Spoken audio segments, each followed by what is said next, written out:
এই শাপলা আমরা ধারণ করি। শাপলার রাতে আমরা রক্ত দিয়ে প্রমাণ করেছি বাংলাদেশের জন্য আমরা রক্ত দিতে পারে। আমরা এই শাপলাকে সারা জীবন ধারণ করে রাখবো। বাংলাদেশের স্বার্থে, দেশের স্বার্থে, ইসলামের স্বার্থে যখনই প্রয়োজন হবে এই শাপলা তখনই দাঁড়িয়ে ইসলামের পক্ষে আওয়াজ তুলবে। এগুলোর বিচার বাংলাদেশের মানুষ দেখতে চায়। এই বিচার যদি না করতে পারেন তাহলে তারা মনে করবে, তারা সেটাই ধারণা করবে আপনারা ব্যর্থ হয়েছেন, আপনারা সেটা পারেন নাই। এজন্য আজ শাপলা স্মৃতি সংসদ থেকে সবাইকে সামনে নিয়ে হাজী শরিয়তুল্লাহর বংশের একজন সন্তান হিসাবে, বাংলাদেশের একজন সংসদ সদস্য হিসাবে বলছি, আমরা আগামীতে এই 5 মের গণহত্যার বিচার গোটা দেশের সামনে দেখতে চাই এবং সেটা রায় করতে হবে।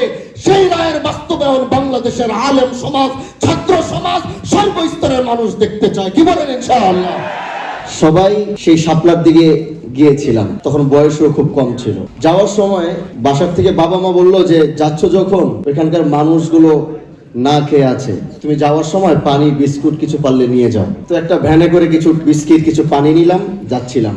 রাস্তায় মানুষ আমাদেরকে ধরে ধরে বলছে, পাঞ্জাবের জগতে একটি বিশ্বস্ত নাম শাবাব এথনিক ওয়্যার। কেউ এসে পানির বোতল দিচ্ছে, কেউ এসে বিস্কিটের প্যাকেট দিচ্ছে।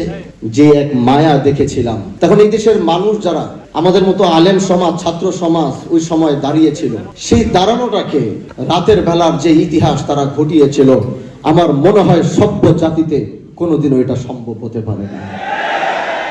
আজও মনে পড়ে সেই দিনগুলো। এজন্য আমি বলি যে জুলাই গণ অভ্যুত্থান হয়েছে। এই জুলাই গণ অভ্যুত্থানে শহীদের বাবা মারা দাঁড়িয়ে তারা বলতে পেরেছে যে আমি আমার সন্তানের বিচার চাই। মা দাঁড়িয়ে বলেছে আমি আমার সন্তানের বিচার চাই। বাবা দাঁড়িয়ে বলেছে আমি আমার সন্তানের বিচার চাই। ভাই দাঁড়িয়ে বলেছে আমি আমার ভাইয়ের বিচার চাই। বোন দাঁড়িয়ে বলেছে আমি আমার ভাইয়ের বিচার চাই। কিন্তু শাপলার গণহত্যার কোনো বাবা বা সন্তানের বিচার চেতে পারে না।